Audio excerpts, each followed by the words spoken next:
જય હિન્દ મિત્રો.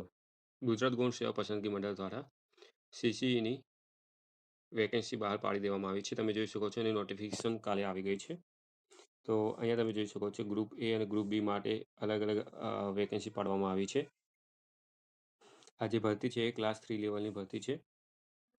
ગ્રુપ એમાં છે એમાં ટોટલ 2365 જગ્યા છે, જેમાં સમાજ કલ્યાણ નિરીક્ષણમાં 125 જગ્યા છે, કાર્યાલય અધિકારમાં 3, કલેક્ટર કચેરી મહેસૂલી વિભાગમાં 1600 જગ્યા છે, હેડ ક્લર્કની 134 જગ્યા છે, વિવિધ અલગ અલગ ખાતાની હોય છે. સિનિયર ક્લર્કની 503 જગ્યા છે. એ જ રીતે ગ્રુપ બીની જુનિયર ક્લર્કની ટોટલ 3005 જગ્યા પાડવામાં આવી છે અલગ અલગ ખાતાની. આના જે ઓનલાઈન એપ્લિકેશન છે એ ઓજસની વેબસાઇટ પર 5 ફેબ્રુઆરીથી સ્ટાર્ટ થઈ જશે અને એની લાસ્ટ ડેટ છે 20 ફેબ્રુઆરી રહેશે. તો તમે ઓનલાઈન અરજી કરી શકો છો 5 ફેબ્રુઆરી પછી, 5 ફેબ્રુઆરીથી લઈને 20 ફેબ્રુઆરીની વચ્ચે. આ ગ્રુપ એની જે વેકેન્સી આપી છે અલગ અલગ વિભાગની કઈ વેકેન્સી કેટલી છે એ પીડીએફમાં આપેલી છે. એ રીતે ગ્રુપ બીમાં પણ નીચે આપેલી છે. તમે જોઈ શકો છો આ પીડીએફની અંદર. આ પીડીએફ હું મારા ટેલિગ્રામ ગ્રુપ એમએસ ગુરુકુળમાં અપલોડ કરાવી દઈશ, તો તમે એમાં ચેક કરી શકો છો ડિટેલ્સ પીડીએફમાં. આ છે ગ્રુપ બી. આ ભરતી માટે જે વયમર્યાદા રાખવામાં આવી છે એજ ક્રાઇટેરિયા એ 20 ફેબ્રુઆરી સુધીની ગણવામાં આવી છે. ત્યાં સુધીમાં તમારા 20 વર્ષ કમ્પ્લીટ થઈ ગયા હોવા જોઈએ, એટલે કે 20 વર્ષથી ઓછી ન હોવી જોઈએ અને 35 વર્ષથી વધુ ન હોવી જોઈએ. અલગ અલગ કેટેગરી માટે અલગ અલગ રિલેક્સેશન આપવામાં આવ્યું છે. વયમર્યાદામાં અલગ અલગ કેટેગરીને અલગ અલગ છૂટછાટ આપવામાં આવી છે.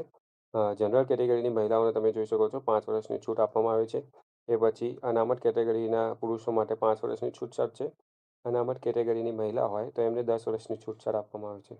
સામાન્ય કેટેગરીના શારીરિક રીતે અશક્ત ધરાવતા પુરુષો માટે 10 વર્ષની અનામત રાખવામાં આવી છે. એટલે કે એ લોકો મહત્તમ 45 વર્ષ સુધી ફોર્મ ફિલઅપ કરી શકે છે. બાકીની અધર જે રિલેક્સેશન છે તમે પીડીએફમાં ચેક કરી શકો છો. જે પગાર ધોરણ છે હેડ ક્લાર્કનો જે પગાર છે 5 વર્ષ ફિક્સ માટે રહેશે બધાનું. એમાં જે હેડ ક્લાર્કનો છે 40,800 રહેશે, સિનિયર ક્લાર્કનો છે 26,000, કલેક્ટર કચેરીના ક્લાર્કનો 26,000 રહેશે, જુનિયર ક્લાર્કના જે છે એમનો 26,000 રહેશે, કાર્યાલય અધિક્ષકમાં 49,600 રહેશે અને સમાજ કલ્યાણ નિરીક્ષણ માટે જે છે વિકસિત જાતિ કલ્યાણ નિયામક શ્રી હેઠળ આવે છે એનો 40,800 રહેશે. આના માટે જે શૈક્ષણિક લાયકાત રાખેલ છે એ ગ્રેજ્યુએશન રાખવામાં આવ્યું છે. જેને સ્નાતકની પદવી હાંસલ કરી હશે એ લોકો આ ફોર્મ ફિલઅપ કરી શકે છે. તમને કોમ્પ્યુટરનું નોલેજ પણ હોવું જરૂરી છે અને ગુજરાતી અથવા હિન્દી બંનેમાંથી એક ભાષાનું જ્ઞાન હોવું જરૂરી છે. પરીક્ષાની ફી. આ ફોર્મ ફિલઅપ કરવા માટે તમારે પરીક્ષાની જે ફી ભરવાની રહેશે એ પ્રાથમિક પરીક્ષાની ફી ભરવાની હોય છે એક ટાઈમ. જે બીનું અનામત વર્ગ છે એમ લોકોને 500 રૂપિયા ફી ભરવાની હોય છે અને જે અનામત વર્ગના કેટેગરીમાં આવતા હોય અને મહિલા ઉમેદવારોને 400 રૂપિયા ફી ભરવાની રહેશે. આ ફી પરીક્ષામાં તમે ઉપસ્થિત રહેશો એટલે ફી તમને પરત મળવા પાત્ર રહેશે. એટલે તમે હાજરી આપશો પરીક્ષામાં તો તમને ફી તમારી રિટર્ન મળી જશે. અને સીસીઈની એક્ઝામ જે છે એ પરીક્ષા પદ્ધતિ એ 2 તબક્કામાં લેવામાં આવશે. તબક્કા 1માં ગ્રુપ એ અને ગ્રુપ બી માટે કમ્બાઈન એક્ઝામ રહેશે, જે સીબીઆરટી એટલે કોમ્પ્યુટર બેઝ પદ્ધતિ પરથી રહેશે. એમાં જે તબક્કા 1માં છે એ ટોટલ 150 માર્ક્સનું પેપર રહેશે. એમાં ઇંગ્લિશ 15 માર્ક્સનું રહેશે, ગુજરાતી 15 માર્ક્સનું રહેશે, general awareness end current affair 30 માર્ક્સનું રહેશે, મેથ એટલે ક્વોન્ટિટેટિવ એપ્ટિટ્યૂડ 30 માર્ક્સનું રહેશે અને જે રિઝનિંગ છે એ ટોટલ 60 માર્ક્સનું રહેશે. એમ કરીને ટોટલ તમારે 150 માર્ક્સનું પેપર લેવાનું છે. અને જે આમાંથી અલગ અલગ ગ્રુપ પાડવામાં આવશે. ગ્રુપ એ અને ગ્રુપ બી એ મેરિટ વાઇઝ ડિવાઇઝ કરવામાં આવશે. જે પ્રાથમિક પરીક્ષામાં છે 150 પ્રશ્નોનું રહેશે અને 150 માર્ક્સ રહેશે. એમાં તમારો જે ટાઈમ છે એ 120 મિનિટનો ટાઈમ આપવામાં આવશે અને જે નેગેટિવ માર્કિંગ છે એ 0.25 રહેશે.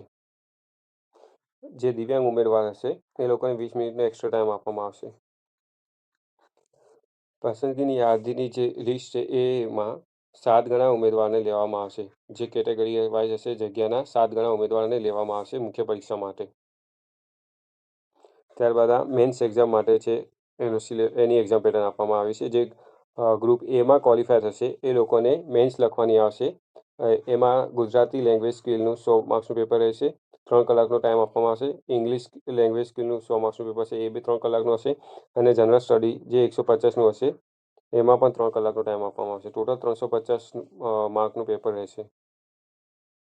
અને જે ગ્રુપ બી માટે સિલેક્શન હશે, એનું ટોટલ 200 માર્ક્સનું પેપર રહેશે અને એને 120 મિનિટનો ટાઈમ આપવામાં આવશે. આ MCQ બેઝ રહેશે. સો થેન્ક્સ ફોર વોચિંગ. જય હિન્દ. આ સિવાય કોઈ પણ પ્રોબ્લેમ જણાય તો તમે મને કોમેન્ટ બોક્સમાં જણાવી શકો છો. હું તમને એના પર વિડીયો બનાવી દઈશ. અને આની જે પીડીએફની લિંક છે એ તમને મારા ટેલિગ્રામ ગ્રુપ પર મળી જશે. સીસીના જૂના પેપર પણ તમને મારા ટેલિગ્રામ ગ્રુપ MS ગુરુકુલ છે, એમાં તમને મળી જશે. Thanks for watching. જય હિન્દ.